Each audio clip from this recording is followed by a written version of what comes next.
Indrajit study point में आप सभी का स्वागत है। हम पढ़ रहे हैं एनसीईआरटी क्लास 11 अध्याय 6 मंदिर स्थापत्य और मूर्ति कला भाग 8, जिसमें हम पिछले भाग में जहां से छोड़े थे वहां से ही शुरुआत करेंगे। तो हम अभी क्या पढ़ रहे थे, हर शैलियों के बारे में हमने पढ़ लिया, जैसे में नागर शैली, द्रविड़ शैली, वेसर शैली, वल्लभी शैली, अहोम शैली, सेन शैली, बंगा शैली, नालंदा शैली के बारे में हमने पढ़ा। अब हमने नालंदा और द्रविड़ ये दो ही प्रकार से अब चल रहे हैं, ठीक है। तो जिसमें हम वेसर शैली और नालंदा शैली के बारे में ज्यादा गहराई से पढ़ना था। तो हमने नालंदा के बारे में पिछले भाग में बताया, वेसर के बारे में बताया। अब देखते हैं छत्तीसगढ़ में जो मंदिर है, नागापट्टनम में है और बाकी इलाकों में, उस मंदिर में कौन सी कलाकारी, कौन सी शैली की गई है। तो चलिए बिना समय गंवाए शुरुआत करते हैं।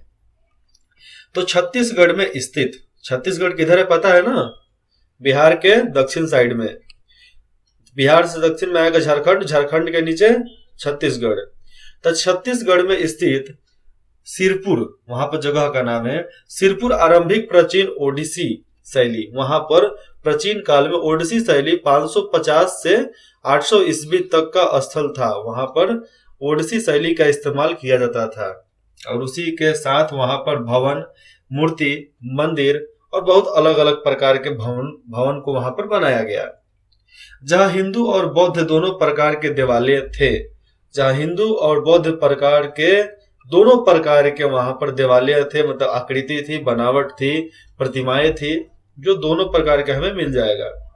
यहाँ पाई जाने वाली बौद्ध प्रतिमाओं के मूर्ति शास्त्रीय, यहाँ पर देखो आप फिर से, वहां पर जो पाई गई है बौद्ध प्रतिमाओं के मूर्ति शास्त्रीय और शैलीगत तत्व अनेक रूपों में नालंदा के प्रतिमाओं जैसे ही हैं, तो वो नालंदा शैली के अनुसार ही उसको बनाया गया है।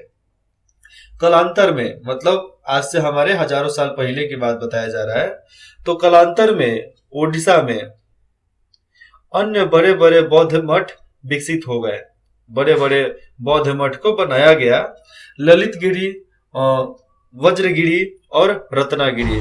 अब देखो आप, ललितगिरी, वज्रगिरी और रत्नागिरी। रत्नागिरी आपको महाराष्ट्र में है, ललितगिरी आपको मध्य प्रदेश में, और वज्रगिरी आपको इधर ही बिहार झारखंड के इलाके में पड़ेगा, जो मैं आपको इधर नीचे को बताऊंगा। क्योंकि देखो मैं अभी से इसका डिटेल्स बता दूं तो आपको उतना समझ में नहीं आएगा, जब नीचे आपको इसके बारे में देखने को मिलेगा तब समझ में आएगा। तो ललितगिरी, वज्रगिरी, रत्नागिरी के मठ उनमें सबसे अधिक प्रसिद्ध है। अब ये रत्नागिरी कौन सा बता रहा है, ये यहाँ पर नहीं बताया जा रहा है, क्योंकि इधर छत्तीसगढ़ का नाम है, तो शायद छत्तीसगढ़ इलाके में ही ललितगिरी, वज्रगिरी और रत्नागिरी मठ है।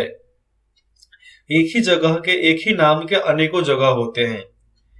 जैसे मेरे गांव का नाम कुदड़िया है, चांद कुदड़िया, आप गूगल पर सर्च करोगे तो मेरे गांव का नाम आएगा। वैसा ही चांद कुदड़िया तो नहीं, लेकिन कुदड़िया नाम से बहुत गांव है। आगे देखते हैं, नागापट्टनम तमिलनाडु। नागापट्टनम तमिलनाडु का पटनागढ़ भी, पटनागढ़ एक मंदिर है, जगह है, वहां पर मंदिर बनाया गया है। तो पटनागढ़ भी चोल काल तक बौद्ध धर्म और कला का एक प्रमुख केंद्र बना रहा। जो नागापट्टनम है, नागापट्टनम में जो पटनागढ़ मंदिर है, वह भी चोल काल में, जब चोल शासक हुआ करते थे, तो बौद्ध धर्म और कला का वो प्रमुख केंद्र था। वहां से भी बौद्ध धर्म को बहुत तेजी से आगे बढ़ाया गया। इसका एक कारण यह भी हो सकता है कि यह पट्टनम श्रीलंका के साथ व्यापार करने की दृष्टि से महत्वपूर्ण था, और उस जमाने में भी व्यापारी लोग श्रीलंका में व्यापार किया करते थे, जहां आज भी बड़ी संख्या में बौद्ध धर्म अनुयायी रहते हैं, मतलब बौद्ध धर्म को मानने वाले लोग रहते हैं वहां पर। किधर? तमिलनाडु में और श्रीलंका में भी रहते हैं। चोल शैली की कांस्य और पत्थर की प्रतिमाएं नागापट्टनम में पाई गई है। चोल काल में चोल शैली के अनुसार जो बनाया गया था, उसी प्रकार के प्रतिमाएं पत्थर की बनी हुई आज भी नागापट्टनम में देखने को मिलती है। जैनियों के भी हिंदुओं की तरह, जो जैन धर्म को मानने वाले थे, वह भी हिंदुओं की तरह अपने बड़े बड़े मंदिर बनवाए, और अनेक मंदिर और तीर्थ पहाड़ी क्षेत्रों को छोड़कर आपको मंदिर और तीर्थ पहाड़ी क्षेत्रों को छोड़कर वह समस्त भारत में जगह जगह पर पाए जाते हैं। क्या उनके मंदिर मिलते हैं आपको। तीर्थ वाला जगह तो नहीं मिलेगा, लेकिन मंदिर बड़ा बड़ा मिलेगा जहां आज लोग बहुत बड़े पैमाने पर लोग जाया करते हैं। जो आरंभिक बौद्ध है, ये देखो, ये लक्ष्मण मंदिर सिरपुर का है। कहाँ का? सिरपुर का यह लक्ष्मण मंदिर है। आगे देखते हैं, आरंभिक बौद्ध है। आरंभिक बौद्ध, ये तस्वीर देखो आप, बुद्ध का तस्वीर है यहाँ पे। सिर, ये आपको दोनों कंधा, छाती, सीना, पेट, ऊपर से नीचे आओ तो लिंग, लिंग के नीचे आओगे तो पूरा पैर को कितना स्पष्ट तरीके से यहाँ पर दिखाया गया है ना। आगे देखते हैं, पूजा स्थलों के रूप में प्रसिद्ध है। ये सारा जगह एक पूजा स्थलों में प्रसिद्ध है। लोग इनको पूजा करने के लिए इस्तेमाल करते हैं। ये मूर्ति जो है, ये बाहुबली गोटमेटेश्वर कर्नाटक, ये कर्नाटक में बाहुबली मूर्ति है, जो गोमटेश्वर, कर्नाटक के गोमटेश्वर इलाके में इसको बनवाया गया है। मतलब वहीं पर यह स्थित है, जहां पर ऊपर चढ़ने के लिए भी लोगों के लिए सीढ़ी लगाया गया है। जैसे पीछे आपको दिख रहा है ना, इधर के लोग इधर चढ़े हुए हैं देखने के लिए।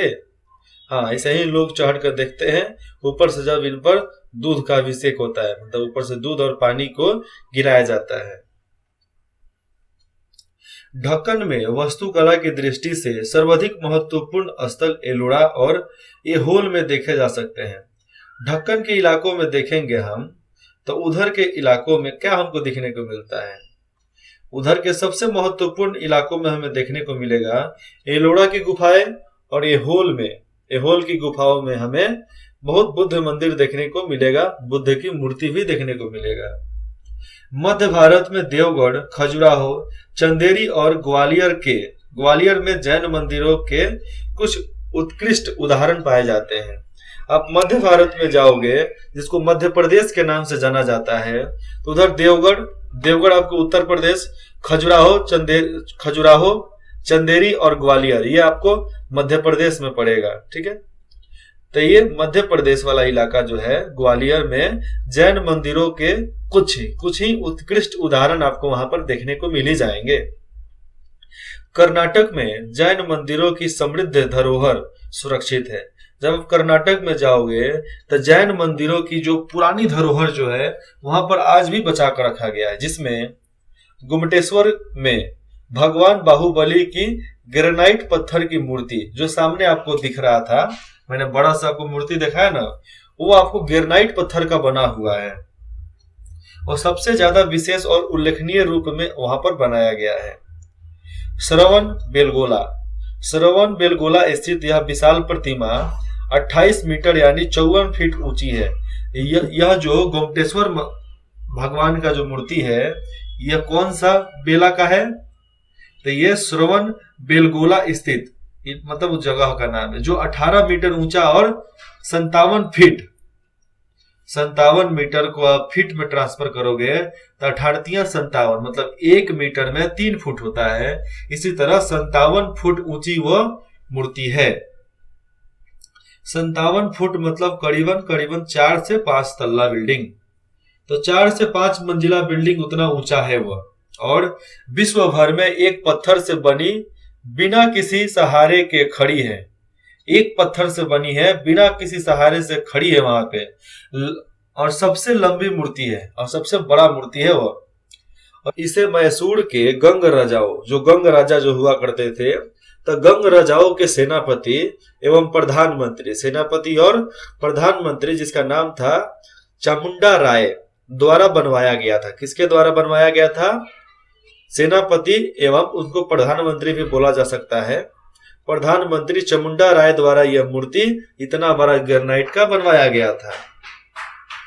राजस्थान में माउंट आबू पर स्थित जैन मंदिर, राजस्थान में जब माउंट आबू पहाड़ पर जाओगे तो वहां पर जैन मंदिर विशाल शाह द्वारा बनवाया गया है। विशाल शाह मतलब उधर के जो राजा चाहे सेनापति हुआ करते होंगे, उन्होंने उधर बनवाया था, चाहे व्यापारी हो सकते हैं। इनका बाहरी हिस्सा बहुत सादा है, मतलब एकदम सिंपल तरीका का है, जबकि भीतरी भाग बढ़िया संगमरमर तथा भारी मूर्तिकलात्मक साज सज्जा से अलंकृत किया गया है। जब अंदर जाओगे तो बहुत अच्छे तरीके से संगमरमर और मूर्ति को बहुत अच्छे तरीके से सजाकर बनाया गया है, जहां गहरी कटाई बेल बूटो, जहां पर गहरी कटाई मतलब बहुत अच्छे से निकासी की गई है, बेल बूटो जैसी, एकदम सामने स्पष्ट आदमी जैसा दिखता है वह जैसी प्रतीत होती है। मंदिरों की प्रसिद्धि, मंदिर क्यों प्रसिद्ध हुए चलिए जानते हैं। मंदिर की प्रसिद्धि का कारण यह है कि इसकी हर भीतरी छत पर बेजोड़ नमूने बनाए हुए हैं। मतलब अंदर के जब छत पे जाओगे तो एकदम अच्छे अच्छे प्रकार के कलाकारी वहां पर दिखाया गया है, बहुत बढ़िया बढ़िया मूर्ति बनाया गया है, डिजाइन भी बहुत अच्छा अच्छा है। और इसकी गुंबद जो है, गुंबद वाली छतों के साथ साथ सुंदर आकृतियां बनी है, और जो गुंबद वाली छत है ऊपर से और नीचे से एकदम सुंदर सुंदर बनाया गया है। आगे हम जानेंगे काठियावाड़। तो काठियावाड़ गुजरात, जो गुजरात के इलाके में पड़ता है, तो काठियावाड़ में पालीताना, क्या है पालीताना, तो पालीताना के निकट शत्रुंजय की पहाड़ियों में, वहां पर जो शत्रुंजय की पहाड़ी है उसमें एक विशाल जैन तीर्थ स्थल है, जहां एक साथ जुड़े हुए 20 मंदिर दर्शनीय हैं।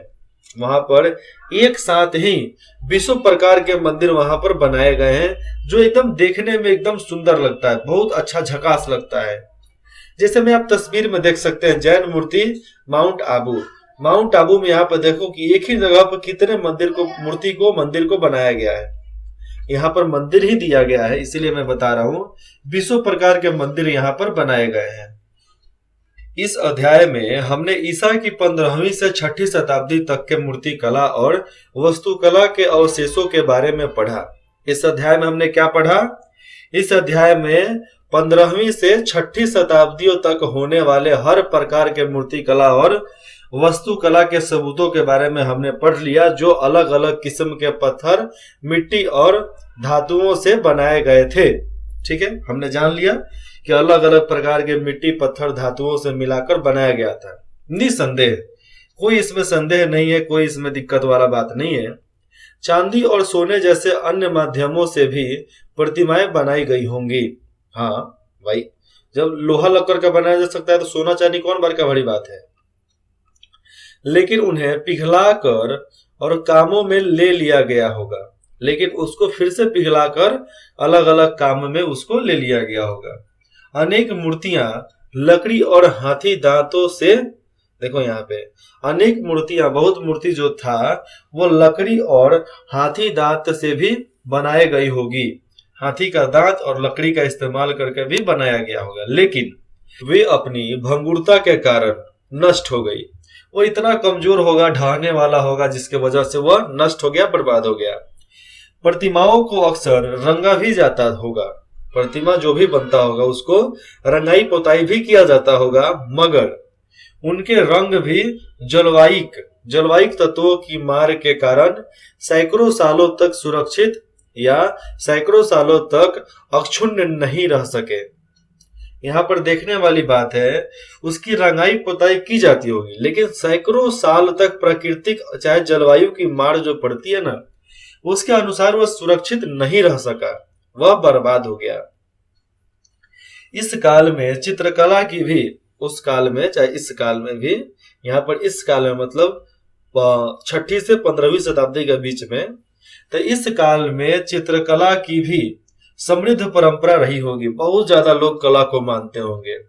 मगर उस समय के बचे हुए कुछ ही उदाहरण हमें देखने को मिलता है। उस जमाने में जो कुछ बचा हुआ है, कुछ ही उदाहरण कुछ धार्मिक भवनों में विभूतियों के रूप में बचे हुए हैं। देश में कांस्य मूर्ति बड़ी संख्या में पाई गई है, बहुत बड़े पैमाने पर कांस्य मूर्ति हमें देखने को मिला है, मतलब धातु का बना हुआ मूर्ति, जिसके बारे में अगले अध्याय में चर्चा की जाएगी, मतलब अगले अध्याय में उसका हम बात करेंगे।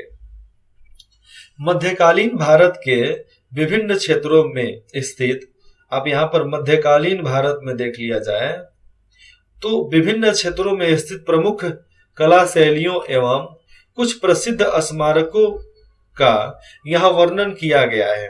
किस किस प्रकार की कला शैली का वर्णन किया गया है? इधर 1000 वर्ष में तो 1000 वर्ष में नागर शैली, वल्लभी शैली, द्रविड़ शैली, वेसर शैली, अहोम शैली, सेन शैली, वंग शैली, ओडिसाई शैली, नालंदा शैली, मध्य भारतीय शैली, महाराष्ट्र शैली, अनेकों प्रकार के शैलियों के बारे में हमने जाना। क्या आप जानते थे पहले से? क्या आपको थोड़ा सा भी पता था? इतना चीज नहीं पता था ना? पता होता तब क्यों पढ़ते? नहीं पता इसलिए पढ़ रहे हो, तो इसलिए ध्यान लगाकर पढ़ो। इस बात का ज्ञान आवश्यक है कि, हाँ को समझो आप, इस बात का ज्ञान आवश्यक है कि हमें जिन असाधारण कलात्मक उपलब्धियों का वर्णन किया है, यहाँ पर हमने जिन असाधारण कलात्मक उपलब्धियां, जो असाधारण कला थी उसके बारे में बात किया है, उन्हें व्यक्तिगत रूप से कलाकारों द्वारा किया जाना संभव नहीं था। आसानी तरीके से देखा जाए, आसान तरीके से, तो व्यक्तिगत तौर पे मतलब यहाँ पर है कि व्यक्तिगत रूप में जो कलाकार हुआ करते थे उनके द्वारा बनाना चाहे किया जाना संभव नहीं था। इन महती परियोजनाओं में स्थापत्यों, ये जो कला इतना हमें देखने को मिलता है, भवन निर्माताओं, मूर्तिकारों और चित्रकारों ने मिलकर कार्य किया होगा। यहाँ पर किसी एक व्यक्ति नहीं, पूरे समूह को मिलकर काम करने के लिए बताया गया है। मैं आपको लेकिन बता दूं कि अगर एक कलाकार कोई एक मूर्ति बनाता है ना, तो किसी दूसरे को टांग नहीं लड़ाने देता है। उसमें कहता है भाग इधर से, हम चालू किया, हम ही बनाएंगे। इसीलिए मूर्ति उतना झकास बनता है, क्योंकि वो कल्पना करता है कि वैसा हम मूर्ति बनाएंगे, तभी बनाता है। और कल्पना कोई और करे, कोई और बनाएगा, नहीं बनने वाला जी, कभी नहीं बनेगा। खासकर इन कलाकृतियों के अध्ययन से हमें तत्कालीन समाज, जो अभी का समाज था जिसमें इनका निर्माण हुआ है, जो तत्कालीन समाज के वजह से ही हम उसको अध्यायबद्ध, chapter by chapter, part by part हम इतिहास की किताब में लिख दिए हैं, जिसको हम इतिहास की किताब में पढ़ा करते हैं। इसके बारे में भली भांति जानने का अवसर प्राप्त होगा। अगर जैसे जैसे आप इतिहास की किताब पढ़ोगे तो आप अनेकों प्रकार के मूर्ति कला के बारे में पढ़ोगे। जब आप ग्रेजुएशन पीएचडी करोगे तो आपको उसमें एक ही सब्जेक्ट पे, एक ही मूर्ति पे पूरा विस्तार से आपको बताया जाएगा। इससे यह निष्कर्ष निकलता है कि उस समय के भवन किस प्रकार होते थे। हमें साफ साफ मालूम चलता है इन सारे शैलियों को पढ़कर कि उस जमाने में भवन, बिल्डिंग वगैरह कैसा बनाया जाता होगा और कैसे उसकी नींव रखी जाती होगी। क्योंकि अगर नींव, बेसमेंट अच्छा नहीं होगा तो ऊपर का बिल्डिंग अच्छा नहीं होने वाला ना। तो बेसमेंट, नींव को बनाने की सबसे पहली प्रक्रिया आरंभ होती होगी, उसके बाद से ही बाकी मंदिर बनता होगा। आगे है उनकी वेशभूषा क्या थी और अंततः उनकी कला हमें लोगों के धार्मिक इतिहास के प्रति जागरूक करती है। उनकी वेशभूषा क्या थी और जो उस समय कला का आविष्कार हुआ, कला को चलाया गया, वो धार्मिक इतिहास के प्रति कितना जागरूक होंगे उसके बारे में भी बताती है। ये धर्म अन्य थे, ये धर्म अलग थे, जिनका स्वरूप समय के साथ साथ बदलता गया। जो समय के साथ साथ बदल गया है वो धर्म अलग थे, बहुत अलग थे, अनेक थे, बहुत ज्यादा भी थे। जैसे में हिंदू, बौद्ध और जैन धर्मों के अनेकों देवी देवताएं हैं। आप मिला लोगे तो हिंदू, बौद्ध और जैन धर्म के सबको जोड़ने के बाद हमें मालूम चलेगा कि बहुत सारे देवी देवताओं की मूर्ति और बहुत देवी देवताओं के नाम भी हैं। और भक्ति एवं तंत्र से अभिभूत इस काल का प्रभाव इस पर दिखाई देता है। साफ साफ दिखाई देता है कि उस काल का प्रभाव कितना हुआ होगा हमारे मंदिर सभ्यता, मंदिर कला में, भवन निर्माण में, चाहे मूर्ति निर्माण में। मंदिर भी संगीत एवं नृत्य खत्म हो गया का जी? नृत्य, यहाँ पर तो ये दिखा नहीं रहा है, मैं आपको नीचे दिखाता हूँ। नृत्य कलाओं के मुख्य केंद्र बना रहा। ये क्या रहा? नृत्य कलाओं के मुख्य केंद्र बना रहा। जितने भी मंदिर बनाए जाते थे, कुछ ना कुछ उसमें कलात्मक कार्य होता था। और 10वीं शताब्दी के बाद से मंदिर विशाल भूमि के मालिक हो गए। जो 10वीं शताब्दी के बाद में जो मंदिर था उनके हिस्से में बहुत बड़ा बड़ा जमीन आने लगा, क्योंकि राजाओं ने उन्हें भूमि को दान में दे दिया। उनके रख रखाव में उनकी प्रशासनिक भूमिका थी और उस सारे जमीन को रख रखाव के लिए राजा अपने सिपाहियों को भेजते थे, प्रशासनिक भूमिका निभाते थे अपना, मतलब पूरा शासन ठीक रखते थे। भैया आप इससे लोगों की सेवा सहायता करो। अब हम पढ़ेंगे परियोजना कार्य, हमारे शुरुआती कार्य कैसे हुआ करते होंगे, इसको हम बाद में पढ़ते हैं। पहले ऊपर जो हमने छोड़कर आया ये सब उसको पढ़ लेते हैं, कुछ मूर्ति के बारे में है। चलिए मैं एक एक करके आपको बताता हूँ। सबसे पहले जहां से हमने छोड़ा था, ठीक है, तो ये दृश्य आप देख रहे होंगे, ठीक है, ये दिलवारा मंदिर है। कौन सा मंदिर है? दिलवारा मंदिर, माउंट आबू। यहाँ पर नृत्य होता था, यहाँ पर डांस होता था, यहाँ पर संगीत बजाए जाते थे और राजा महाराजा यहाँ पर आराम से सुना करते थे। क्योंकि गुंबद वाला जो इलाका है, यहाँ पर जब आप थोड़ा सा आवाज करते हो ना तो आवाज गूंजता है। आवाज क्या? थोड़ा सा आवाज आपको जोर से सुनाई देगा, इसीलिए इसको बनाया जाता था। और उस जमाने में लाउड स्पीकर, होम थिएटर तो था नहीं, टीवी था नहीं, बूफर था नहीं, तो इसी को ही लाउड स्पीकर के रूप में बनाए जाते थे। अब देखो यहाँ पर आता है महाबलीपुरम। महाबलीपुरम एक पहाड़ है जिसको काट काट कर वहां पर मूर्ति बनाए गए हैं। क्या बनाए गए हैं? मूर्ति बनाए गए हैं। यहाँ पर देखो, आप समझ में आएगा आपको। यहाँ पर अनेकों प्रकार की आकृतियां बनाई गई है और जो पहाड़ के बीच में जो दरार आ गया है ना, दरार में भी आकृतियां बना दी गई है, जहां पर सुंदर सुंदर भगवान की फोटो बनाया गया है, जानवरों की मूर्तियां बनाई गई है, लोगों की मूर्तियां बनाई गई है, नर्तकी की मूर्तियां बनाई गई है, और रामायण काल में कुछ कुछ हुआ उसकी भी मूर्तियां बनाई गई है, जानवरों की भी मूर्तियां बनाई गई है, जो आप स्पष्ट रूप से यहाँ पर देख सकते हैं। मैं इधर का भी आपको दिखा देता हूं, इतना ज्यादा बनवाया गया है यहाँ पे, पत्थर को काट काट कर। चलिए अब आगे इसके बारे में हम पढ़ते हैं। ये आपको यहाँ पर दिख रहा होगा। अब हम इसके बारे में पढ़ेंगे। क्या करेंगे? पढ़ेंगे। तो पढ़ने के लिए यहाँ पर मैं छोटा कर देता हूं थोड़ा सा, नहीं छोटा कर दूंगा तो आपको नहीं दिखाई देगा। तो चलो शुरुआत करते हैं। महाबलीपुरम का यह तस्वीर आपने देखा, मैं केवल इसके बारे में अब बताता हूं। तो महाबलीपुरम पल्लव काल का एक महत्वपूर्ण पटनागर है, देखने वाला जगह है, जहां पर अनेकों शैलीकृत एवं स्वतंत्र खड़े मंदिरों का निर्माण करवाया गया है। एकदम खड़े मंदिरों का 7वीं और 8वीं शताब्दियों में हुआ है। ये कब हुआ है? 7वीं और 8वीं शताब्दी, मतलब आज से करीबन 1300 से 1200 वर्ष पहले हुआ है। आगे देखते हैं। महाबलीपुरम का यह विशाल प्रतिमा फलक, जिसकी ऊंचाई 15 मीटर एवं लंबाई 30 मीटर है, समझे? ये एक बड़ा सा पत्थर पर बनवाया गया है, जिसकी ऊंचाई का बात करूं आपके लिए तो 15 या 45 फुट का है। 15 मीटर या 45 फुट का है ऊंचाई इसका, ठीक है। अब लंबाई देख लेते हैं। लंबाई मतलब इसकी चौड़ाई 30 मीटर। कितना है? 30 मीटर, मतलब करीब करीब 30 या 90, तो मतलब 90 फुट चौड़ा है ये।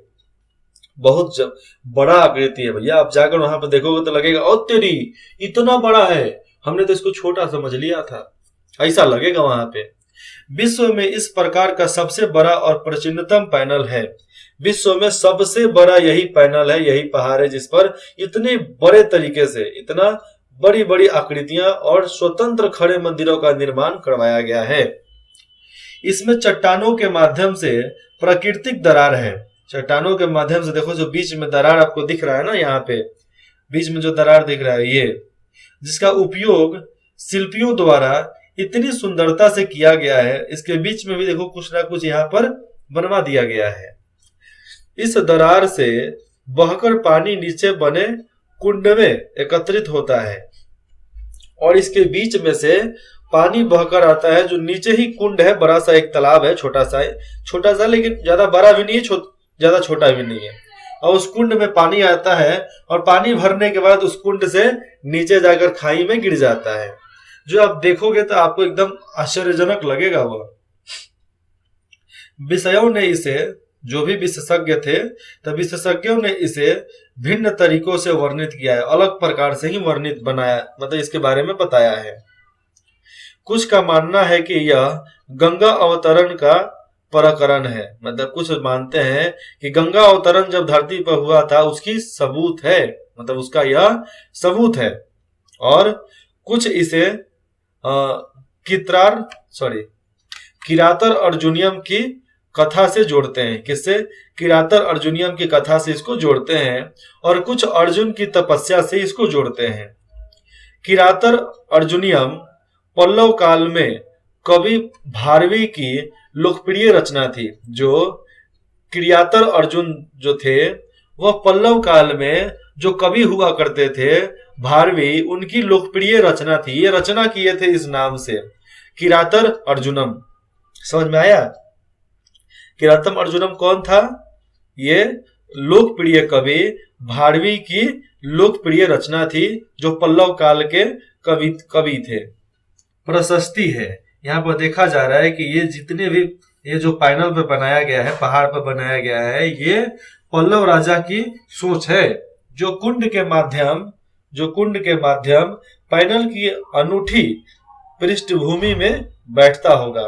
मतलब ये बताया जा रहा है कि ये राजा इसके बीच में, जहां से दरार वाले से जो पानी आता है उसके बीच में वह राजा वहां पर बैठता होगा, ये लोग मानते हैं। लेकिन ऐसा कोई जरूरी नहीं है कि हो सकता है, लेकिन कोई गारंटी भी नहीं है, कुछ भी हो सकता है भैया। बोलने वाले क्या नहीं बोल सकते हैं, कुछ भी बोल सकते हैं। आगे आता है रिफिल पैनल। तो रिफिल पैनल में एक मंदिर को महत्वपूर्ण स्थान दिया गया है, जिसके सामने तपस्वी और श्रद्धालु बैठे हैं। सामने दिख रहा है, तपस्वी और श्रद्धालु बैठे हैं रिफिल पैनल के ठीक सामने। आपके हाथ में जो किताब है उसमें देखने को मिलेगा, जिसके ऊपर एक टांग पर खरे योनि का शिखर है। इसके ऊपर एक टांग पर खरे योनि का शिखर है। यहाँ पर आप देखो, यहाँ पर आपको दिख रहा है एक टांग पर खड़े हैं, योनि का शिखर है। यहाँ पर दोनों का जननांग बनाया गया है, सेक्स ऑर्गन दिख रहा है ना। आगे, जिसके हाथ सिर के ऊपर उठे हुए, जिसके हाथ जो है सिर के ऊपर उठे हुए हैं, जिसे कुछ लोग भागीरथ एवं कुछ अर्जुन मानते हैं। कुछ लोग उसको भागीरथ, जो राम के पूर्वज थे, श्री राम के पूर्वज थे, और कुछ लोग उसको अर्जुन मानते हैं। अर्जुन कौन? कुंती का पुत्र, महारानी कुंती का पुत्र। तो अर्जुन ने शिव को पशुपात अस्त्र पाने के लिए तपस्या की थी। जब महाभारत का युद्ध होने वाला था तो उस समय पशुपत अस्त्र पाने के लिए कृष्ण भगवान ने उनको बताया था कि भैया तुम तपस्या करो, तुमको वहां उनके हाथों से पशुपत अस्त्र ले लो, तब जाकर आप जंग लड़ सकते हो, जीत सकते हो। जबकि भागीरथ ने गंगा को पृथ्वी पर अवतरित करने के लिए इसके बगल में वरद मुद्रा में शिव को खड़ा दिखाया गया है। चाहे उसके बगल में देखो, एक खड़ा मुद्रा में शिव को वहां पर खड़ा तरीके से दिखाया गया है, जो गंगा अवतरण का सबूत देते हैं। तो शायद गंगा अवतरण ही सामने यहाँ पर दिखाई देता है, जो पानी के रूप में आता है। लेकिन वो तो कैलाश से आया, गंगा जी की जो पानी आती है वो तो कैलाश से आती है। लेकिन यहाँ पर क्या कर रहा है जी, ये मानना है ना, इसलिए आगे देखते हैं। तो भागीरथ के गंगा को पृथ्वी पर अवतरित करने के लिए इसके बगल में वरद मतलब वरदान के मुद्रा में शिव को खड़ा दिखाया गया है, जो सामने आप यहाँ पर देख सकते हैं। दिख रहा है ना, वरदान देते हुए यहाँ पर खड़े हैं। हाँ, इस हाथ के नीचे जब वरदान रूपी में वो खड़े हैं तो उनके हाथ के नीचे एक छोटा सा बच्चा है, खरा छोटा सा गन, मतलब छोटा सा बच्चा जैसा, जो शक्तिशाली पशुपत अस्त्र का मानवीकरण है, मतलब मानव के रूप में उसको यहाँ पर दिखाया गया है। सभी चित्र जो है वहां पर देखने को जो मिल रहे हैं, सभी चित्र आकृतियों को कमनीय और सजीव गतिमान दिखाया गया, एकदम जिंदा और गति चलते हुए में, मतलब जो हो रहा है उसको होते हुए में दिखाया गया है। व्यक्तियों के अतिरिक्त वहां पर देखा जाए तो उड़ते हुए गंधर्व को दिखाए गए हैं। पशुओं और पक्षियों की भी आकृतियां बनी है वहां पर, देवी देवताओं को भी बनाया गया है और पशुओं को भी, जिनमें विशेष उल्लेखनीय है कि एक सजीव और सुघड़ हाथी और मंदिर के नीचे बना हिरन का जोड़ा। मंदिर के नीचे एक हिरन का जोड़ा जो आपको नीचे यहाँ पर देखने को मिलेगा। उनमें सबसे हास्यास्पद चित्र एक बिल्ली का है। सबसे हंसने वाला चित्र एक बिल्ली का है जो भागीरथ अथवा अर्जुन की नकल करते हुए अपने पीछे के पंजों पर खड़ी होकर आगे के पंजों को हवा में उठाए हुए दिखाया गया है, जो भागीरथ और अर्जुन की नकल कर रही है। लेकिन जब उसको आप ध्यान से देखोगे तो ध्यान से देखने पर पता चलता है कि यह बिल्ली चूहों से घिरी हुई है। वह बिल्ली क्या है? चूहों से घिरी हुई है। उसके चारों तरफ चूहा है जो उनकी साधना भंग नहीं कर पा रहे हैं, और जो चूहा बिल्ली के साधना को भंग नहीं कर पा रहे हैं। संभवतः यह कलाकार द्वारा भागीरथ अथवा यह कलाकार जो है उसके द्वारा भागीरथ अथवा अर्जुन के कठोर तप का संकेतिक चित्र है। बता रहा है कि भागीरथ और अर्जुन इतने बड़े पैमाने पर कठोर तप करने वाले हो सकते हैं। तो कठोर तप को ही दिखा रहा है वहां पे, जो अपने आसपास की स्थिति से विचलित हुए बिना स्थिर खड़े हैं। जो अपने आसपास जो हो रहा है उससे विचलित नहीं हो रहे हैं और वहां पर स्थिर तरीके से खड़े हैं, तो खड़े ही हैं। अब हम यहां पर आगे पढ़ेंगे। क्या पढ़ेंगे? जस्टिनी आपको मैं दिखाऊंगा। हाँ, कैलाश पर्वत को हिलाते हुए रावण, जिसको हम अगले भाग में बहुत सावधानी पूर्वक से पढ़ेंगे, ठीक है? क्योंकि रावण कोई आम आदमी नहीं था, रावण कोई साधारण आदमी नहीं था। रावण एक ऐसा अवतार था जो विष्णु भगवान के द्वारपाल दो हुआ करते थे, उन्हीं का अंश था। मतलब उनको जब वरदान दिए सप्त ऋषियों ने, तो उन्होंने हिरणाक्ष और एक और राक्षस का अवतार लिए, जो दोनों भाई थे। उसके बाद से उन लोगों ने रावण और कुंभकर्ण के रूप में जन्म लिए। उसके बाद से उन्होंने आगे चलकर 2 और जन्म लिए, क्योंकि 3 जन्मों का उनका श्राप था। मतलब उनको श्राप दिया गया था सप्तऋषियों के कारण। इसीलिए रावण बहुत शक्तिशाली था।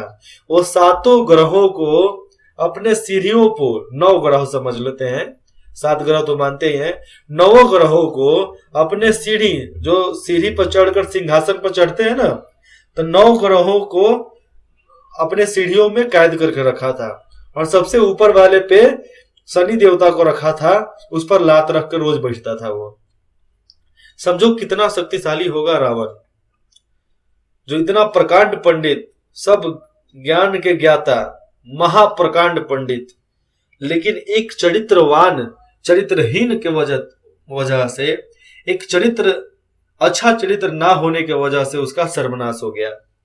क्योंकि देखो, शक्ति होना बहुत आम बात है। शक्तिशाली आप हो जाओगे तो आपका मन भटकेगा जी। मन को भटकने मत दो। अगर मन को भटका दिए तो जिंदगी बर्बाद। क्योंकि आसपास की जो सुंदरता है आपको मन को भटका ही देगी। आप पत्नीव्रता बनो, आप पत्नी को पतिव्रता बनना चाहिए। मतलब एक ही हमारा सब कुछ है, बाकी कुछ नहीं। लेकिन ऐसा कोई क्यों मानेगा जी? ऐसा कोई मानता ही नहीं है।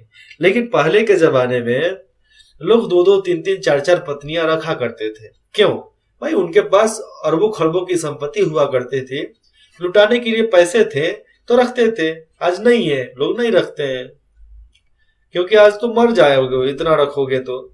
मैं भी जब 8, 9, 10th में था, तो 10th में नहीं, 8, 9 में था, तो मुझे भी लगता था कि जिंदगी में एक वाइफ होना चाहिए, बाल बच्चा होना चाहिए, गाड़ी होना चाहिए, यही जिंदगी अच्छा है। ऐसा लगता था कि 10th पास करेंगे, 12 पास करेंगे, ग्रेजुएशन करेंगे, नौकरी मिल जाएगी, उसके बाद से अपनी तो ऐसी है ऐसे। लेकिन ऐसा है नहीं। जब 10th हमने पास किया तो समझ में आ रहे तरीके, ये तो कुछ हिले नहीं है, यहाँ पर तो पूरा दुनिया ही अलग है। इसलिए थोड़ा सा अजीब लगा। लेकिन अब ठीक है, रास्ता धीरे धीरे आदमी पकड़ लेता है। मेरा तो काम ही है अब सृष्टि को एक ऐसे तरीके से आगे बढ़ाना जिसके लिए मेरा जन्म हुआ है, अच्छे तरीके से, अच्छे चरित्र के साथ। आपको जो भी दिक्कत है, जो भी डाउट है, आप बेझिझक हमें कमेंट करके बता सकते हैं। इंद्रजीत स्टडी पॉइंट में जुड़ने के लिए आप सभी का बहुत बहुत धन्यवाद।